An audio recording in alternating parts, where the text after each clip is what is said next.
अब unit 2 start करते हैं करंट इलेक्ट्रिसिटी।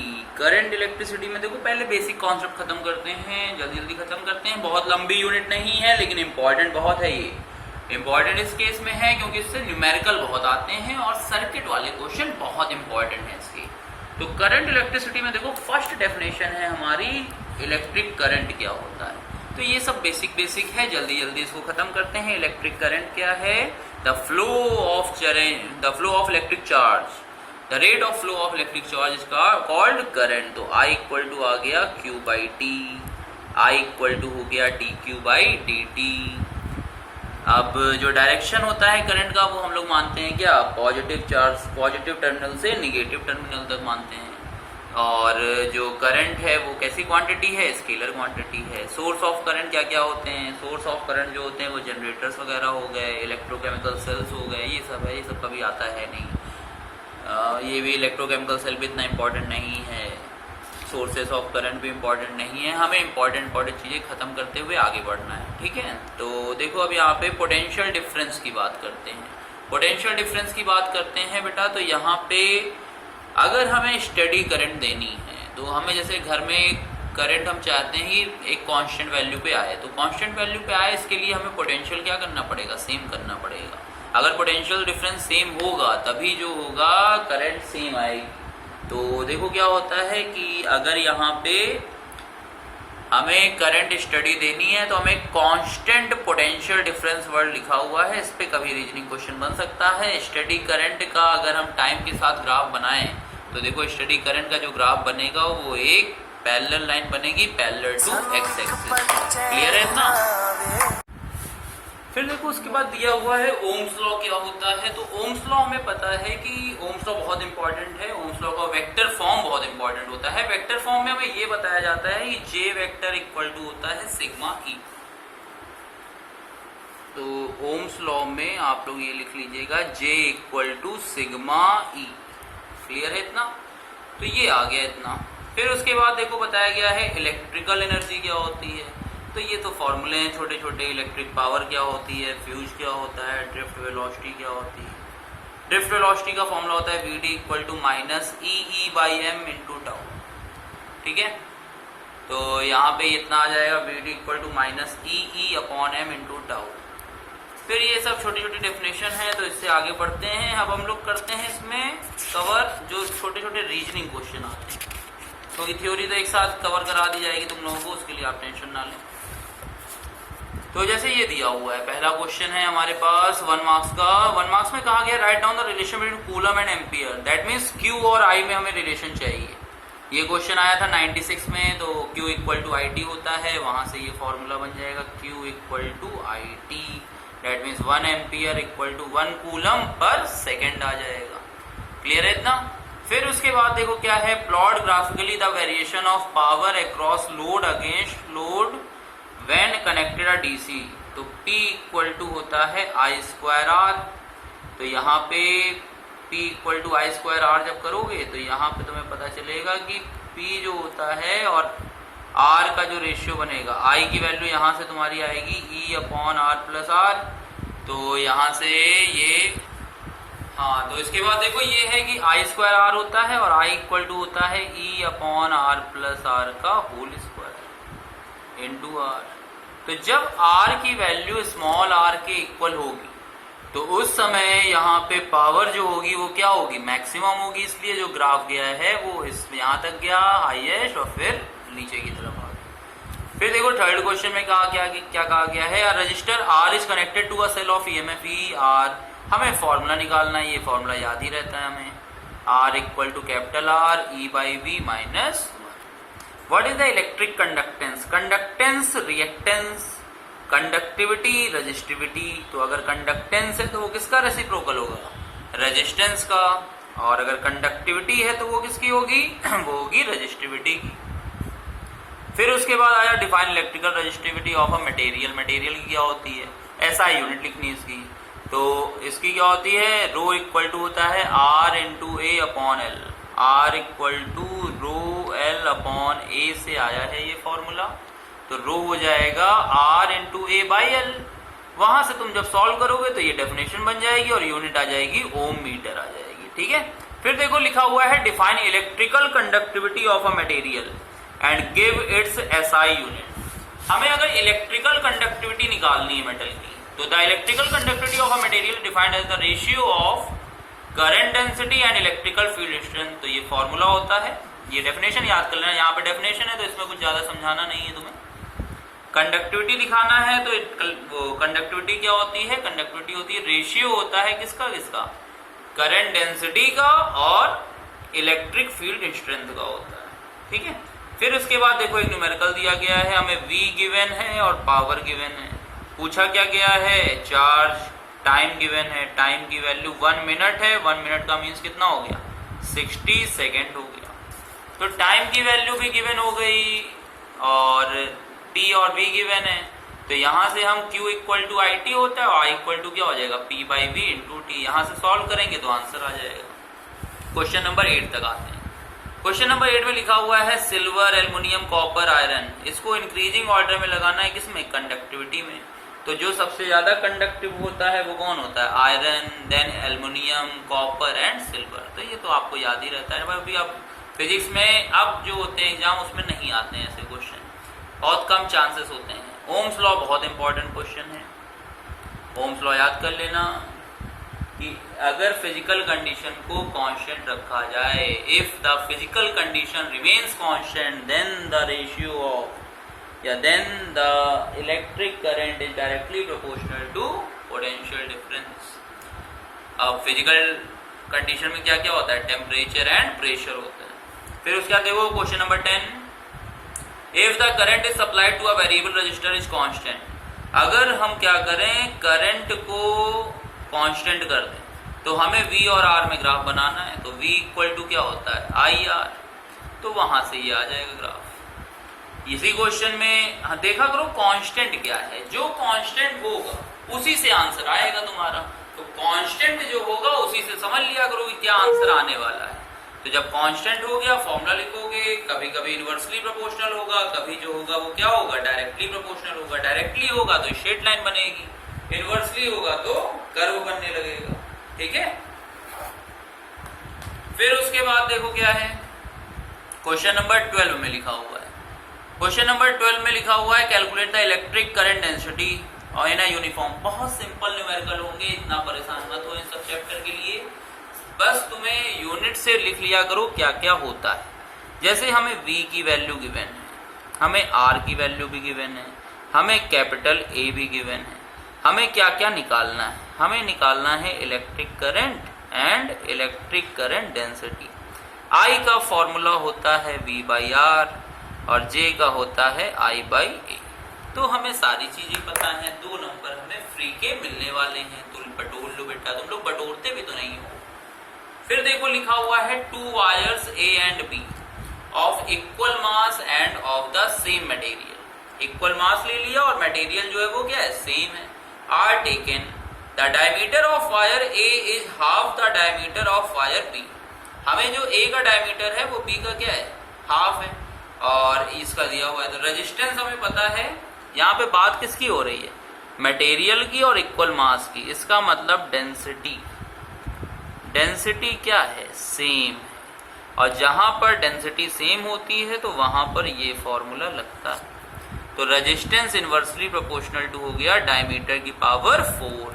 अब जब यहां से तुम फॉर्मूला बनाओगे तो तुम देखोगे कि जब रेजिस्टेंस हमने लगाया तो ये आया R inversely proportional to D की पावर 4, और जब ये D की पावर 4 हो जाएगा तो देखो फॉर्मूला बनेगा RB upon RA equal to DA upon DB की पावर 4। तो यहां से ये सॉल्व करोगे तो ये आंसर आ गया 1.5 ओम आ गया। फिर देखो क्वेश्चन नंबर 14 में लिखा हुआ है state one important property of a standard cell. तो स्टैंडर्ड सेल की इंपॉर्टेंट प्रॉपर्टी क्या होगी कि जो EMF होना चाहिए वो हमेशा क्या होना चाहिए, कांस्टेंट होना चाहिए और एक्यूरेटली हमें पता होना चाहिए। ऐसा नहीं कि 9 वोल्ट का हमें पता ही नहीं, तो जो भी चीज हो वो कांस्टेंट बनी रहे, ठीक है। फिर उसके बाद देखो क्या लिखा हुआ है, name the 2 conservation law applied implied in Kirchhoff law. तो किरचॉफ में 2 लॉ थे, पहला था जंक्शन लॉ और दूसरा क्या था, लूप रूल। पहला जो था वो किस पर था, conservation of charge. Question number 15 काफी इंपॉर्टेंट है, इस बार इसके आने की पॉसिबिलिटी है। तो जो पहला है वो किस पे होगा, कंजर्वेशन ऑफ चार्ज पे, और जो दूसरा है वो किस पे होगा, कंजर्वेशन ऑफ एनर्जी पे होगा। क्वेश्चन नंबर 16 देखो, दिया हुआ है write the relation between efficiency of a cell and its internal resistance. तो अगर हम एफिशिएंसी ऑफ अ सेल की बात करेंगे या उसकी बात करेंगे इंटरनल सेल की, तो एफिशिएंसी ऑफ अ सेल जो होता है वो हमेशा क्या होता है, eta equal to capital r upon are plus r. हमेशा ये होता है, कभी भी एफिशिएंसी अगर याद कर लो फिजिक्स में आती है तो एफिशिएंसी का मतलब होता है आउटपुट अपॉन इनपुट। अब आउटपुट हमेशा किस में होता है, लोड में होता है, तो वहां पे आया कैपिटल आर। इनपुट जो होता है या टोटल जो होता है वो होता है आर प्लस आर। क्लियर है इतना। फिर दिया हुआ है कि 4 कलर दिए हुए हैं, तो ये याद कराया जाता है BB Roy, Great Britain, state gateway of India. तो यहाँ पे देखो ब्राउन है, पहला ब्राउन है तो इसकी डिजिट हो गई 1, दूसरा है रेड, रेड की हो गई 2, और तीसरा जो दिया हुआ है वो दिया हुआ है कौन सा है, ऑरेंज, ऑरेंज का 10 क्यूब। तो 1 और 2 तो डायरेक्ट ऐसे ही आ जाते हैं, इनटू 10 क्यूब प्लस माइनस कोई कलर नहीं है मतलब नो कलर, तो परसेंटेज कितना ले लेंगे, 20% हम ये एज्यूम कर लेंगे। ठीक है। फिर उसके बाद देखो आया what is the resistance of a colour resistor whose colour bands are shown. तो रेड दिया हुआ है, रेड का होता है 2, येलो दिया हुआ है, येलो का है 4, इनटू ब्राउन का अभी अभी बताया गया 1 होता है तो 10 की पावर 1, प्लस माइनस कोई नहीं है तो वहां पे कौन कितना परसेंटेज हो जाएगा, 20%, ये आंसर आ जाएगा। अब इसके बाद देखो 18 का बी। 18 के बी में हमसे ये कहा गया है carbon resistor has coloured bands as shown is adjacent figure, find the resistance of resistor. तो रेड, ब्लू, ब्राउन, गोल्ड, फिर से वही क्वेश्चन, मतलब 1 नंबर का क्वेश्चन कलर कोडिंग से आता है तो उसको हमें समझना पड़ेगा, नहीं तो 1 नंबर हमारे फालतू में कटेंगे। तो ये भी हो जाएगा। फिर इसके बाद देखो कहा गया है state the physical condition under which Ohm's law is not obey in conductor. तो कहाँ कहाँ नहीं हो सकता, तो अगर देखो ओम्स लॉ में हमें बताया गया था if the physical condition remains constant. इसका मतलब ये है कि अगर हमारी फिजिकल कंडीशन कांस्टेंट है तब तो ये होगा, अदरवाइज ये नहीं हो पाएगा।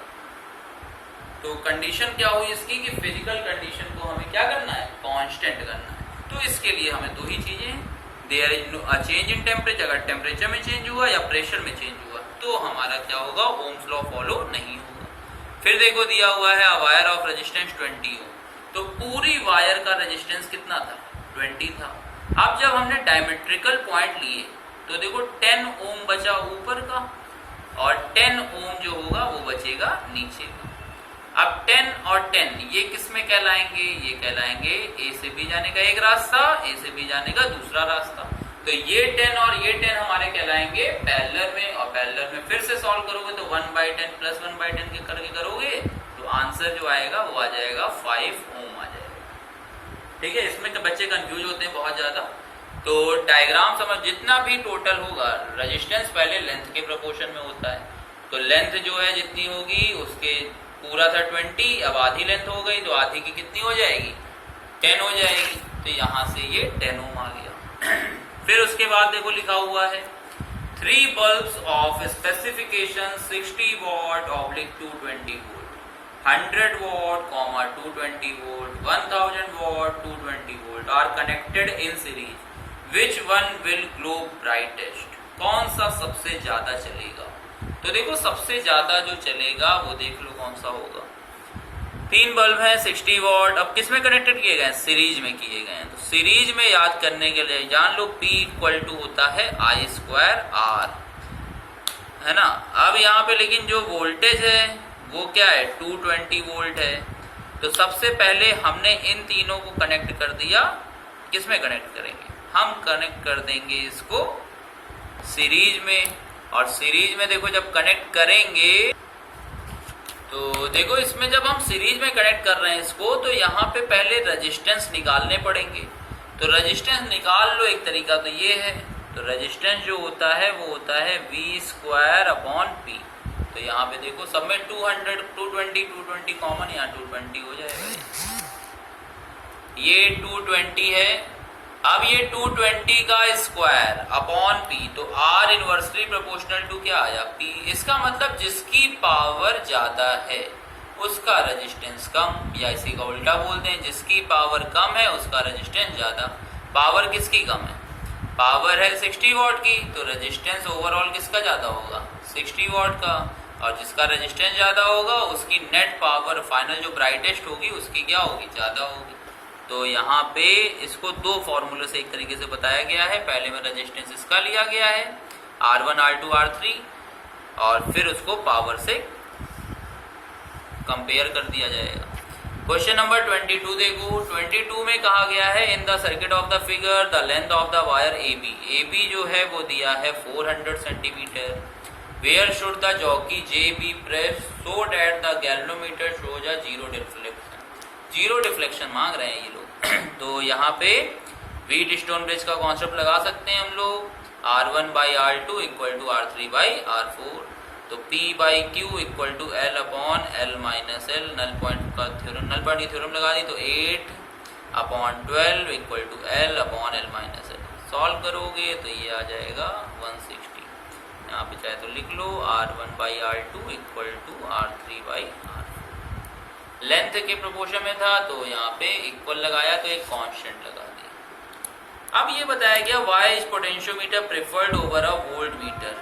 तो वोल्ट मीटर के ऊपर प्रेफर क्यों करते हैं पोटेंशियोमीटर को, क्योंकि पोटेंशियोमीटर जो होता है वो नल पॉइंट डिफ्लेक्शन पे वर्क करता है, और इसमें जो होता है कोई हमें रीडिंग नोट नहीं करनी होती, हमें क्या है बस नल पॉइंट देखना होता है, तो कैलकुलेशन मिस्टेक थोड़ी कम हो जाती है। ठीक है, इसमें EMF जो है वो हमेशा क्या रहेगा कांस्टेंट रहता है। तो यही दोनों पॉइंट है जिसकी वजह से ये बनता है हमारा। फिर कुछ एडिशनल क्वेश्चन दिए गए हैं कि सुपर कंडक्टर क्या होता है, तो सुपर कंडक्टर होता है जिसमें रेजिस्टेंस क्या हो जीरो। तो ये बोर्ड में जितने क्वेश्चन आए थे इस टॉपिक के वो हमने कवर कर लिए हैं। अभी बुक में और भी दिए हुए हैं लेकिन अब वो टाइप जो है वो लगभग इसी टाइप से है। तो थ्योरी में अभी और तो कोई नीड नहीं है क्योंकि और कोई क्वेश्चन बोर्ड में नहीं आए हुए हैं। अगली वीडियो में हम आपको बना करके देंगे न्यूमेरिकल के लिए। ठीक है, तो तब तक के लिए आप हमारा चैनल सब्सक्राइब कर दीजिए और सब्सक्राइब के नीचे एक बेल आइकन होगा उसको आप दबा दीजिए ताकि हमारे जितनी भी वीडियो हैं उनका नोटिफिकेशन आपके पास पहुंचता जाए। ठीक है, ओके बेटा। न्यूमेरिकल हम लोग अभी डिस्कस करते हैं। तो न्यूमेरिकल में हमें ये बताया गया है, जैसे शॉर्ट आंसर क्वेश्चन की बात करें तो figure shows a cell of EMF capital E and internal resistance capital R, internal small r connected voltmeter इतना दिया होता है। हमें ये फॉर्मूले पता ही है कि I equal to E by R plus R होता है, तो उसकी हेल्प से हमने ये निकाल दिया how will the value of V very when capital R is reduced. तो अगर हम कैपिटल R को हम कम करेंगे तो कैपिटल R को अगर हम कम करेंगे तो ये वैल्यू क्या होगी ज़्यादा होगी। अगर ये वैल्यू ज़्यादा होगी तो डिनोमिनेटर में ज़्यादा वैल्यू आएगी, डिनोमिनेटर में ज़्यादा वैल्यू आएगी तो ओवरऑल वैल्यू जो होगी वो क्या हो जाएगी कम हो जाएगी। तो अगर हम इसको R की वैल्यू को डिक्रीज करेंगे तो उसी के करस्पॉन्डिंग वोल्टमीटर की वैल्यू भी क्या हो जाएगी डिक्रीज हो जाएगी। ठीक है, तो इस टाइप का क्वेश्चन ये दिया हुआ है। फिर देखो ये क्वेश्चन नंबर 2 है, ये भी 98 में बहुत पुराने क्वेश्चन है, ये अब तो बहुत कम चांस होते हैं इनके आने के। फिर देखो दिया हुआ है in figure C is a large value of capacitor connected in series इतना galvanometer a DC battery capital E and इतना will what will be the observed in capital G when key is suddenly close. अगर हम की को बंद कर देंगे तो क्या होगा। तो भाई थ्योरी क्वेश्चन है कि की को जब हम बंद करेंगे तो तुरंत उसके बाद क्या होगा, initially the galvanometer shows a null deflection and it soon after it shows null deflection. The reason is that on closing the key the capacitor C सबसे पहले क्या होगा C start charging and so a momentary current flows in a circuit and so the needle of galvanometer is deflected. When the capacitor is fully charged the PD across the plates equal the EMF of the cell and the current stop. जब ये इसके equal हो जाएगा तो दोनों charging हो गए, अब किसी के पास चार्ज आने की जरूरत नहीं। थर्ड क्या है, name one material whose resistivity decreases. तो जितने भी सेमीकंडक्टर होते हैं तो सेमीकंडक्टर हो गए जर्मेनियम, सिलिकॉन, तो ये सब क्या होगा इनवर्सली प्रोपोर्शन होते हैं। रीजन पूछा गया है तो रीजन में ये बताया जाता है कि सेमीकंडक्टर बढ़ाने पर नंबर ऑफ फ्री इलेक्ट्रॉन्स जो होते हैं वो क्या होने लगते हैं, बढ़ने लगते हैं। तो जब बढ़ेंगे तो उसकी वजह से जो वो है रेजिस्टेंस है उसकी वैल्यू क्या हो जाएगी, डिक्रीज हो जाएगी। ओम्स लॉ में भी also stated J equal to sigma E, so that the combination of units of two sides are dimension की हेल्प से हम ये चीज़ प्रूव कर सकते हैं, या उसकी हेल्प से, यूनिट की हेल्प से। फिर देखो write down a simple relationship to show the variation of resistance with temperature. तो अगर हम मेटल की बात करेंगे तो मेटल के केस में क्या होगा, सेम रहेगा, इंक्रीज होगा। अगर हम इंक्रीज करेंगे तो डायरेक्टली प्रोपोर्शन होगा, और सेमीकंडक्टर के केस में क्या होगा, निगेटिव होगा। अब ये किरचॉफ लॉ इंपॉर्टेंट है, इसके हमें व्हीटस्टोन ब्रिज प्रूफ करना है। तो ये मैं एक तुम लोगों को प्रूविंग की एक वो कराऊंगा, वीडियो दूंगा जिसमें सारे इंपॉर्टेंट प्रूविंग होंगी। ये भी ड्राइव है, ये भी ड्राइव है, तो ये सारे मैं उसमें खत्म कर दूंगा। यहाँ पे थोड़े न्यूमेरिकल्स देख लेता हूँ और डेफिनेशन देख लेता हूँ। जैसे ये देखो क्वेश्चन नंबर 9 में कहा गया है define relaxation time of electrons in a conductor. हमें रिलैक्सेशन टाइम के बारे में बात करनी है। Explain how it very with increase in temperature, कैसे वेरी करेगा ये चेक करना है। State the relation between resistivity and relaxation time, relaxation time और रजिस्टिविटी इन सबके फॉर्मूले में देखना है। तो रिलैक्सेशन टाइम की डेफिनेशन दी हुई है, दो सक्सेसिव कोलिजन के बीच का जो टाइम इंटरवल होता है, the time interval between two successive collision is called the relaxation time. Effect of temperature अभी डिस्कस कर ही चुके हैं तुम लोगों को। रो का फॉर्मूला बताना था, तो रो इक्वल टू होता है m/ne². ठीक है। अब देखो ये जो है इसमें हमें बताना है कि करंट कितनी जाएगी, find the current I flowing through the 4 ohm resistor. तो देखो यहाँ से 5 ओम थी, 3 एम्पियर इधर चली गई, 2 एम्पियर इधर चली गई। तो ये एक क्लोज लूप है, हमने यहाँ पे सर्किट बना लिया, एक एरो बना लिया। एरो बनाने के बाद हमने देखा कोई बैटरी तो है नहीं, बैटरी नहीं है तो यहाँ पे क्या होगा, 0। एक्चुअल में फॉर्मूला जब हम लगाते हैं तो लिखते हैं sigma V equal to sigma I R या सिग्मा ई। यहाँ पे कोई वोल्टेज तो है नहीं तो ये हो गया 0। करंट इधर जा रही थी, तुम्हारा एरो इधर था तो -3 × 2। ये एरो इधर है, करंट भी इधर जा रही है तो +2 × 6। ये एरो इधर है, -4 × I, तो 4I इक्वल टू -6 + 12, तो 4I1 इक्वल टू 6 आ जाएगा। I1 की वैल्यू आ जाएगी 1.5 एम्पियर आ जाएगी। ठीक है। फिर उसके बाद an electric circuit is completed by connecting the two ends of a very long wire nearly 100 kilometre to a battery. On pressing the switch the electric current is established at once, explain it. जब हमने switch on किया तो जो electric field थी वो speed of light की वजह से पूरे वायर में मूव कर गई। तो जितने भी स्टार्ट इलेक्ट्रॉन्स थे वो क्या करने लगे, ड्रिफ्ट करने लगे। तो अगर हमें टाइम निकालना है तो टाइम का फॉर्मूला होता है डिस्टेंस अपॉन स्पीड। तो ये आ जाएगा 100 किलोमीटर अपॉन 3 × 10⁸ मीटर पर सेकेंड। तो यहाँ से ये आंसर आ जाएगा। क्वेश्चन नंबर 12 देखो। 12 में कहा हुआ है potential difference capital V is applied across the ends of copper wire of length L and diameter D। What is the effect on drift velocity of electron. अब फॉर्मूला तो हमारे पास पता ही है हमें, VD इक्वल टू होता है I/NEA या VD equal to V/R upon इतना। तो VD directly proportional to V। अगर हम V को डबल करेंगे तो ड्रिफ्ट वेलोसिटी भी क्या होगी, डबल होगी।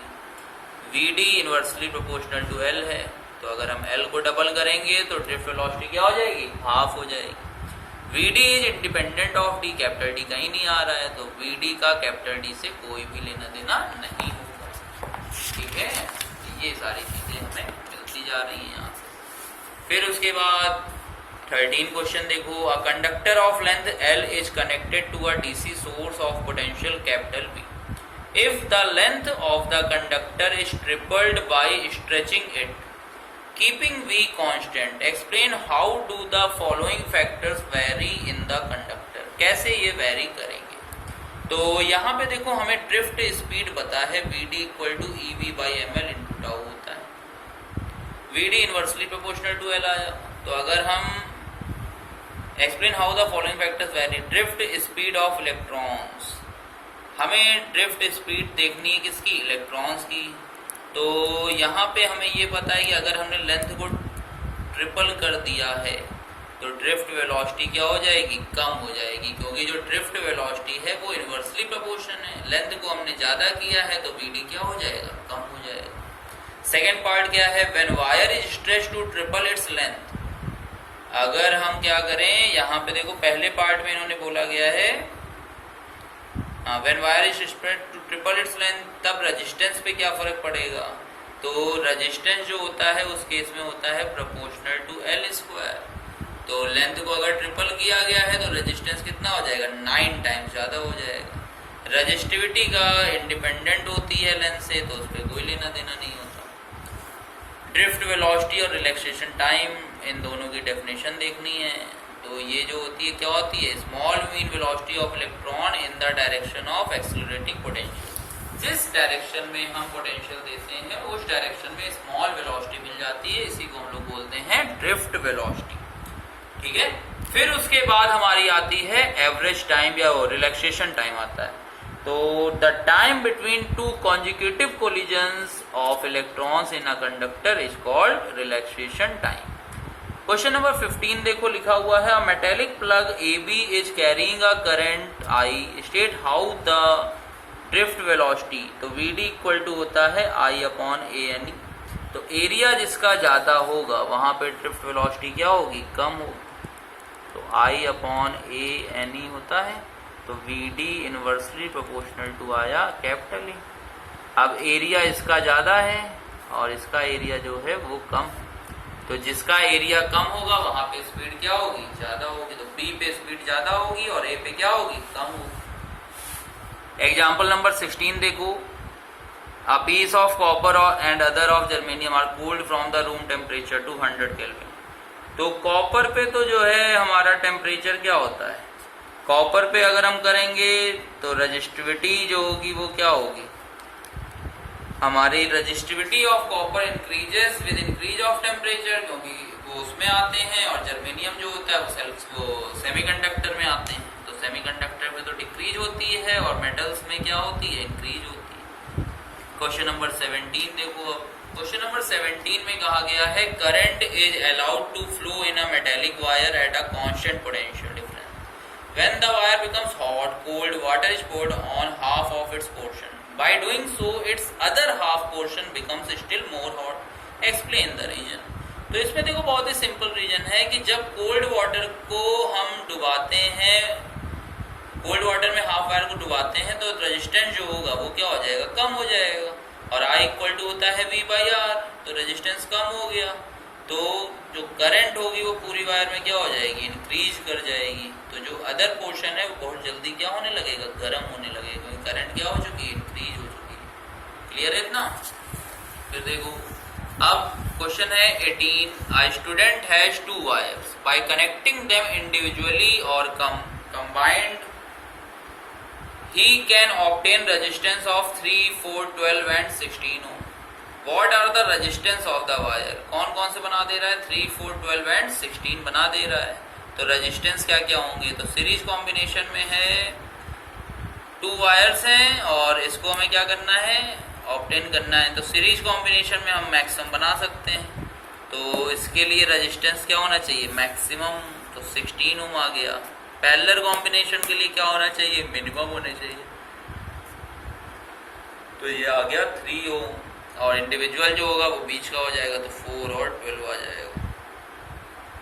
अब ये दिया हुआ है 2, 3, 6 से हमें निकालना है 4। तो 3 और 6 को लगा दो पैरेलल में, तो 3 और 6 का हो जाएगा 2 और 2 + 2 कितना हो जाएगा, 4 हो जाएगा। कहा गया है कि कौन सा ग्राफ जो है वो पैरेलल कॉम्बिनेशन को बताएगा। तो हमें पहले ये समझना पड़ेगा कि सीरीज में आंसर ज़्यादा आता है कि पैरेलल में आंसर ज़्यादा आता है। तो हमें पता है कि सीरीज में डायरेक्ट ऐड हो जाते हैं, तो सीरीज का आंसर जो होता है वो जल्दी आ जाता है और बड़ा आता है। तो यहाँ पे B का जो रेजिस्टेंस है वो इस एंगल की वजह से क्या है, ज़्यादा है। और A का जो एंगल है वो छोटा है। तो A का रेजिस्टेंस कम होगा, तो ये स्मॉल होगा। और ये जो होगा ये क्या होगा, लार्ज। तो एक स्मॉल आ जाएगा और एक क्या आ जाएगा, लार्ज आ जाएगा। Question number 21. The length of 3 conducting wires are in the ratio of 1:2:3. All the wires are of same metal and their radius are also equal. If we join them in parallel across a battery, what will be the ratio of currents in them? हमें ratio निकालना है, तो ratio देखो क्या होगा, I = V/R होता है। यहाँ से अगर हमें रेशियो निकालना है तो R1/R2, R1:R2:R3 जो होगा वो कितना हो जाएगा, L1:L2:L3। तो यहाँ से जब सॉल्व करोगे तो ये आंसर आ जाएगा 6:3:2 आंसर आ जाएगा। ठीक है। क्वेश्चन नंबर 22 देख लो। 22 में कहा गया है कि यूनिफॉर्म है, रेजिस्टेंस है 16 ओम। इसको 4 पार्ट में इक्वली डिवाइड कर दिया गया। अब each part is stretch uniformly to length L and all the 4 stretch parts are connected in parallel. Total resistance निकालना है हमें कॉम्बिनेशन का। तो जब हमने इसको 4 पार्ट में डिवाइड किया तो रेजिस्टेंस क्या हो गया, R/4 हो गया। तो कितना बचा, 4 ओम बचा। ठीक है। फिर उसके बाद अब हमने क्या कहा कि resistance of each stretch part, हर एक स्ट्रेच पार्ट का कितना होगा। तो उन्होंने क्या कहा है कि पहले कट करो और फिर उसको क्या करो, स्ट्रेच करो। तो स्ट्रेच जब कर रहे हैं तो फिर से हम उसी पॉइंट पे ले आ रहे हैं। तो R1 = आ जाएगा L/L/4 का होल स्क्वायर। तो यहाँ से R डैश, तो ये आ गया तुम्हारा 16R डैश, 16 × 4, तो ये हो गया 64 ओम आ गया। 64 ओम को हमने क्या किया है, हमने लगाया है पैरेलल में। तो 64/4, तो ये तुम्हारा आ जाएगा 16 ओम आंसर आ जाएगा। ठीक है। फिर इसके बाद देखो क्या है कि जल्दी खत्म करते हैं इसको। A heater coil is cut in 2 equal parts. Is cut in 2 parts and only one of them is used in the heater. What is the ratio of the heat produced? तो H = होता है V²/R। H inversely proportional to क्या हुआ, R। अब हमने उसको cut कर दिया था, तो जो है डिस्टेंस या रेजिस्टेंस क्या हो गया, आधा हो गया। तो इससे जब हमने देखा तो H2/H1 आ गया, डबल हो गया। 2 heater coils made of same material are connected in parallel across the mains. The length and diameter of the wire of one of coils are double that of the other. Which one of them will produce more heat? कौन सी ज़्यादा heat produce करेगी। तो यहाँ पे देखो R1 = है ρ × L/A। तो यहाँ से ये आ जाएगा ρ × L/πr²। तो यहाँ जब करोगे तो ये हो जाएगा 4 × ρ × L/π×t²। तो इसके बाद जब हम करेंगे तो यहाँ पे R1/R2 करेंगे। तो R2 हमने चेक किया कितना है, R1/2। और हीट फिर से वही फॉर्मूला V²/R। तो ये फिर से आ जाएगा 1/R आ जाएगा। ठीक है। क्वेश्चन नंबर 25 भी वैसा ही है। एक बार की के को ओपन किया गया है, तो जब ओपन करेंगे तो इससे कोई मतलब नहीं होगा, सबका सारा मतलब ऊपर वाले से होगा। लेकिन जब इसको कनेक्ट कर देंगे तो इससे भी मतलब आने लगेगा। तो जो बैलेंसिंग पॉइंट होगा इसका रेजिस्टेंस कम होने की वजह से वो किधर शिफ्ट हो जाएगा, वो शिफ्ट हो जाएगा राइट साइड को शिफ्ट हो जाएगा। भाई पहले रेजिस्टेंस ज़्यादा था उसका, तो वो इधर ही था। देख लो एक बार question. The following circuit shows the use of potentiometer to measure the internal resistance.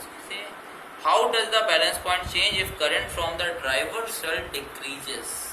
अगर ड्राइवर सेल से करंट डिक्रीज हो रही है तो क्या होगा। ड्राइवर सेल हमें पता है क्या है।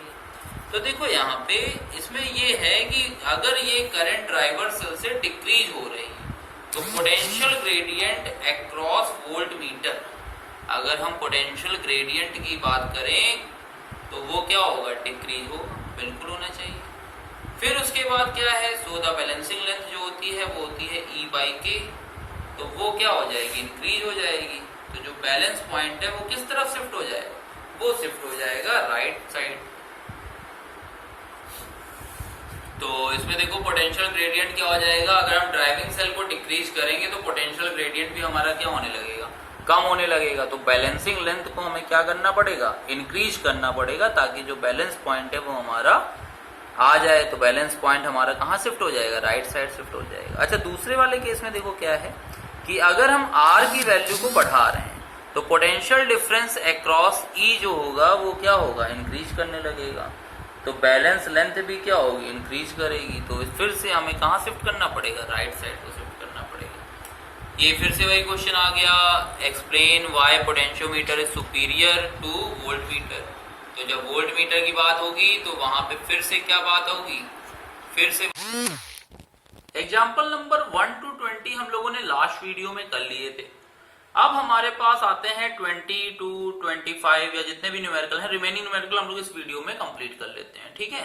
तो देखो इसमें कहा गया है in a practical Wheatstone bridge experiment, जो भी हमारे पास ये 21 क्वेश्चन है, इसमें व्हीटस्टोन ब्रिज हमें गिवन है, wire A B is 2 metre long. तो इसका डायग्राम देखो ये गिवन है। डायग्राम में हमें ये सारी चीजें गिवन है कि ए बी की लेंथ गिवन है, एक्स क्या है, वाई क्या है, ये सब हमें गिवन है। डी हमने यहाँ पे पुट किया है।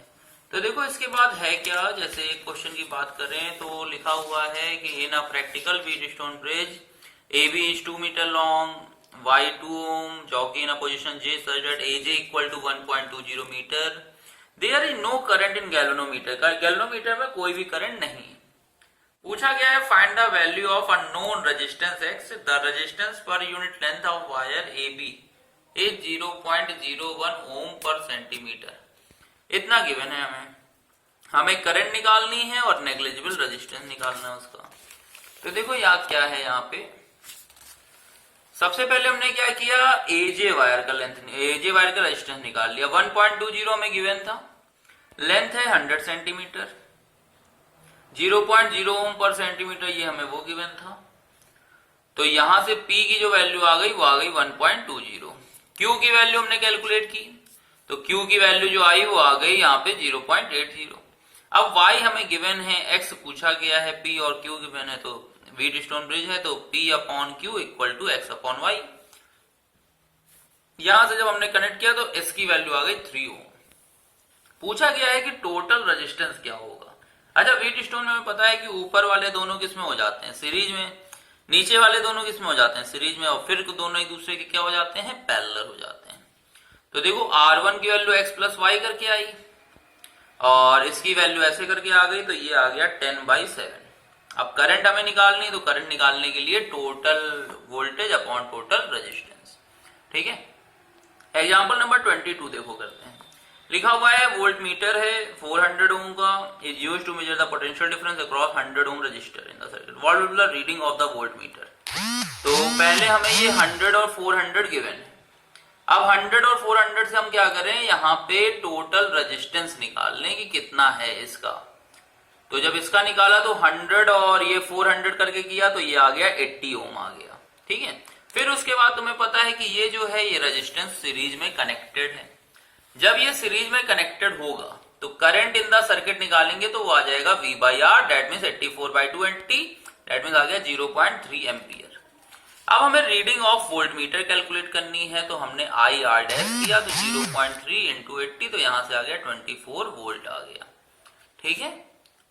तो इसके बाद जो है बी अगर हम पार्ट करते तो बी पार्ट में देखो हमें क्या कहा गया था कि जब वोल्ट मीटर कनेक्टेड नहीं, जब वोल्ट मीटर कनेक्टेड नहीं है तो 100 और 200 हमारे क्या हो गए, 100 और 200 हमारे आ गए रेजिस्टेंस आ गए। फिर उसके बाद हमने यहां से पोटेंशियल डिफरेंस निकाला, पोटेंशियल डिफरेंस की वैल्यू इतनी आ गई और ये आंसर आ जाएगा। तो मेन दिक्कत जब थी जब वो वोल्ट मीटर को कनेक्ट किया हुआ था। जैसे अगला क्वेश्चन देखो, हमें कहा गया कहां पे हम टच करें, तो हमने ये डिस्टेंस मान ली x, तो ये हो जाएगी 4 माइनस x हो जाएगी। फिर इसके बाद हमने x upon Y equal to R1/R2 equal to R3/R4 ये वाला कॉन्सेप्ट लगाया, यहां से आंसर आ गया। व्हीटस्टोन ब्रिज है तो इसमें कोई दिक्कत नहीं है ऐसी। 24 देखो, 24 में क्या है, 24 में हमें सबसे पहले I निकाल लो, एक मेथड तो ये है इसका, I निकाल लो, वही I क्या होगा, नीचे भी होगा। तो क्वेश्चन देख लेते हैं। Uniform resistance 10 ohm, length 1 metre, it is connected in a series experiment, EMF है 2 volt, A is also connected to an इतना of 100 gallanometer G. In this setup, the balancing point is obtained at 40 centimeter mark. तो हमें जब निकालना है तो E2 equal to KL1 होता है। तो यहाँ पे L1 की वैल्यू 40 गिवन थी, तो हमने K की वैल्यू निकाल ली। K की वैल्यू क्या रहेगी, वो तो कांस्टेंट रहनी है, तो आ गया 0.25 वोल्ट पर मीटर आ गया। फिर इसके बाद देखो क्या है, अगर हम प्राइमरी में निकालते तो आता E1 upon are plus R A B, तो I की वैल्यू आ गई 2 upon are plus 10। Potential difference निकालते तो VAB आता I into R A B. R A B की वैल्यू हमें पता है, I की वैल्यू आ चुकी है, तो VAB आ गया 20 upon are plus 10। Potential gradient की वैल्यू निकालते तो VAB अपॉन LAB, तो 20 by R plus 10 equal upon 1। तो यहां से पोटेंशियल ग्रेडियंट की वैल्यू आ गई। पोटेंशियल ग्रेडियंट के बाद हम क्या करेंगे, इक्वेशन 1 और 2 को सॉल्व करके यहां से R की वैल्यू कैलकुलेट कर सकते हैं। जब R की वैल्यू आ जाए तो E2 डैश इक्वल टू क्या हो जाएगा, KL2। तो E2 dash equal to KL2 आएगा, तो यहां से तो अब देखो यहाँ पे E2 डैश निकालना था, तो E2 डैश आ जाएगा KL2, तो E2 डैश आ जाएगा 0.3, K की वैल्यू पता है, L2 निकल आएगा। क्वेश्चन नंबर 25 देखो, 25 में कहा गया है a current of 5 ampere flows through an electric press of resistance 44 ohm, calculate the energy consumed by the press in 5 minutes. 5 minutes में कितनी एनर्जी ये जा रही है, तो एनर्जी का फॉर्मूला होता है I2RT। सारी वैल्यू गिवन है, टाइम को किसमें कन्वर्ट कर लोगे, सेकंड में, तो यहां से टाइम की वैल्यू आ जाएगी। 26 देखो, 26 में कहा गया है 3 इक्वल resistors are connected in series across a source of EMF together dissipates power capital X। What would be the power dissipated if the same resistors are connected in parallel. तो अगर हमने सीरीज में लगाया तो R1 की value हो गई 3R, P1 equal to V square upon R1, तो वी स्क्वायर अपॉन 3R आ गया, क्योंकि लगाया तो हमने क्या है, एक वो EMF में लगाए हैं, तो वो तुम्हारे किसमें हो जाएंगे, पैरेलल में लगा दिया, तो V सेम रहेगा सबका, तो यहां से वी स्क्वायर बाई 3R आ गया। नेट रेजिस्टेंस अगर हम पैरेलल की बात करते तो R1 इक्वल टू आता R/3, P2 इक्वल टू किया तो वी स्क्वायर अपॉन R/3, तो यहां से आ गया 3V स्क्वायर बाई R, तो P2 अपॉन P1 कर लिया, तो वो आ गया 9 वाट। 9 आ गया, तो P1 इक्वल टू X था, तो P2 इक्वल टू कितना हो जाएगा, 9X आ जाएगा। 27 देखते हैं, 27 में 10 metre long uniform metallic wire having a resistance of 20 ohm, the wire is connected in series with another resistance 480 ohm and battery इतना, इफ एन अननोन EMF इतना, द पोटेंशियल ग्रेडियंट पूछा गया है, वैल्यू ऑफ अननोन पूछा गया, तो total resistance निकाल लो। 20 ओम तो उसका था और 480 ओम हमने कनेक्ट किया है, तो टोटल रेजिस्टेंस हो गया 500। बैटरी का EMF कितना था, 5 वोल्ट, तो 5 वोल्ट अपॉन 500, तो I की वैल्यू आ गई। अब अगर हमें वोल्टेज अक्रॉस वायर निकालना होता, तो वोल्टेज अक्रॉस वायर निकालते तो आता I इंटू 20। I की वैल्यू हो गई 1/100, इसकी 20, तो ये आ गया 1/5 वोल्ट। K इक्वल टू होता है V/L, तो V हो गया 1/5 और L कितना हो गया 10, तो ये आ गया 1/50 आ गया। अब हमें निकालना है E equal to KL dash, तो E equal to KL dash किया, तो E इक्वल टू आ गया 1/50 इंटू 6, तो 6/50 वोल्ट आ गया। सेम सिंपल सा क्वेश्चन है, 2015 में आया था, तो इंपॉर्टेंट भी है। 28 देखो, 10 metre long potentiometer wire, steady current 1 point इतना, सेल इज इतना, find the potential gradient. Potential gradient बहुत सिंपल है, E/L होता है, तो A इक्वल टू E/L किया, तो E की वैल्यू ये, L की वैल्यू ये, तो 850 सेंटीमीटर आ गया। अब कहा गया है the maximum EMF that can be measured, तो मैक्सिमम कितना कर सकता है, मैक्सिमम कर सकता है 1.2 इंटू 10 की पावर -3 था, potential gradient into length of the wire, तो लेंथ देख लो कितनी है, लेंथ 850 सेंटीमीटर ये है, और 850 के लिए तो ये था, और टोटल जो लेंथ हो सकती थी वो 10 मीटर थी, तो 10 इंटू सेंटीमीटर में कन्वर्ट कर लिया, तो ये आ गया 1000 सेंटीमीटर। क्लियर है इतना। अब देखो 29 क्वेश्चन में देखो क्या है, 2 cells of EMF E1 and E2 are connected as shown. When a potentiometer is connected between A and B, the balancing length of the potentiometer wire is 300 cm. 300 cm वो length दी है। On connecting the same potentiometer wire between A and C, the balancing length is 100 cm. जब हम A और B के बीच करते हैं तो ये आता है, और A और C के बीच करते हैं तो ये आता है। तो अब जब हमें करना किसके बीच है, हमें करना है ये कंप्यूट E1 बाई E2। तो देखो जब A और B के बीच हम करते हैं तो केवल E1 रहता है, लेकिन जब हम A और C के बीच करते हैं तो E1 ये है और सेम पोलैरिटी ऐड हो रही है, मतलब माइनस होगा, तो E1 माइनस E2 आता है। तो E1 जो आता है वो आता है 300 पर।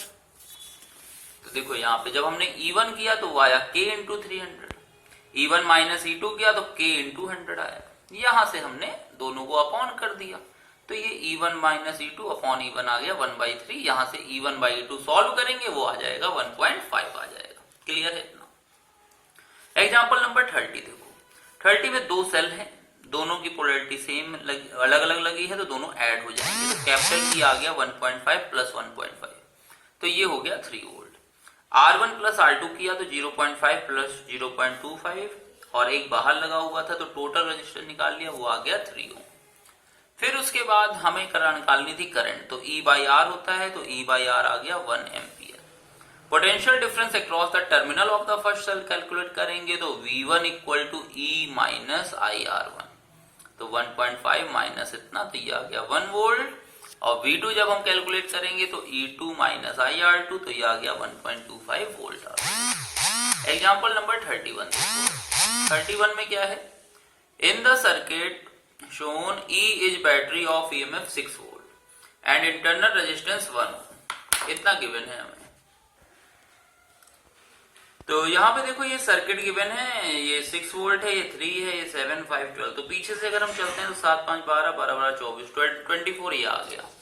तो देखो 24 ओम ये रेजिस्टेंस आ गया, 8 ओम ये रेजिस्टेंस था। 24 और 8 किस में हो जाएगा, पैरेलल में, तो यहां से R की वैल्यू आ गई 6 ओम आ गई। फिर निकालना है I equal to E upon R plus R, तो ये हो जाएगा 6/12, डेट मीन्स 1/2, डेट मीन्स आ गया 0.5 एम्पियर आ गया। 2 रजिस्टर्स, नेक्स्ट क्वेश्चन देखो, 2 resistors R1 equal to 400 ohm, R2 equal to 20 ohm are connected in parallel to a battery. If heating power developed in R1 is 25 watt, find the heating power developed in R2। बहुत ही simple question है ये। 25 watt equal to V square by R1, P equal to क्या होता है V square by R, 25 equal to आ जाएगा E square by 400, parallel में कनेक्टेड है। अगले में करेंगे तो E स्क्वायर बाई R2 आएगा, तो heating power in R2 upon 25 equal to R1 by R2, upon किए दोनों इक्वेशन को सॉल्व करेंगे तो ये आंसर आ जाएगा। ठीक है, 500 वॉट आंसर आ रहा है। Example number 33, figure below shows 2 resistors R1 and R2 connected to a battery having an EMF of 40 volt and negligible resistance। ठीक है, वोल्टमीटर का रेजिस्टेंस हमें 300 ओम गिवन है। इज यूज्ड टू इतना, find the reading of the voltmeter. तो इन दोनों को पहले सीरीज में सॉल्व कर लो।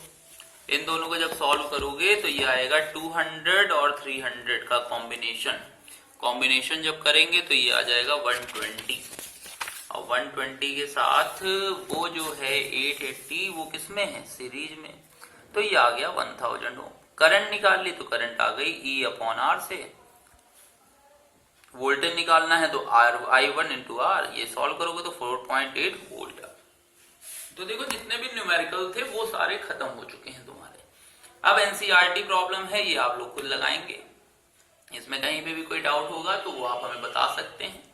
करंट इलेक्ट्रिसिटी के जितने भी न्यूमेरिकल्स के डाउट थे वो हमने आपको कवर करा दिए हैं, उसमें कोई दिक्कत नहीं होगी आपको। तो अब ये वीडियो जो है आप एक बार खुद लगाएंगे, देख देख के लगाएंगे, ताकि न्यूमेरिकल आपके क्लियर होते रहे, है ना। न्यूमेरिकल ही मेन होते हैं, ताकि अगर कॉन्सेप्ट क्लियर होंगे तो और सारी चीजें भी बनने लगेंगी। चलो बेटा, तो आज करंट इलेक्ट्रिसिटी का न्यूमेरिकल वाला टॉपिक खत्म होता है। तब तक के लिए नेक्स्ट वीडियो का इंतजार करिए अगले चैप्टर की, और उससे पहले हमारे चैनल को सब्सक्राइब कर दीजिए। सब्सक्राइब के नीचे एक बेल आइकन होगा, वो आप दबा दीजिए ताकि हमारे नेक्स्ट वीडियो के अपडेट आपको तुरंत मिले। ओके बेटा, बाय बाय।